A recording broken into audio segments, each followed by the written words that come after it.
Hi అండి, అందరికీ నమస్తే. ఈరోజు లంచ్ అయితే బీరకాయ పీల్తో పల్లీలు వేసి పచ్చడి చేశాను. రోటి పచ్చడి చాలా టేస్ట్ అండి, సూపర్ అండి. అసలు వాసన ఉందండి, అంత బాగుందండి చట్నీది. మళ్ళీ వెండి చేప ఫ్రై అండి.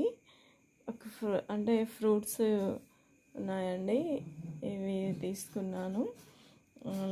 ఆరెంజ్, బేర్, ఈ సోంపు. ఎవరైనా నీసు వద్దు అనుకున్న వాళ్ళైతే పప్పు చెక్కలైనా ఏదైనా లేస్ లేస్ ఉంటాయి కదండి, ఆలు లేస్ అని, బనానా లేస్ అని, వీటితోనైనా హ్యాపీగా తినొచ్చండి. చట్నీతో అయితే అదిరిపోతుందండి టేస్ట్ అయితే. ఆ వీడియో కూడా పెట్టాను, లాంగ్ వీడియో, చట్నీ ఎలా ప్రిపేర్ చేశానో కంపల్సరీ చూడండి.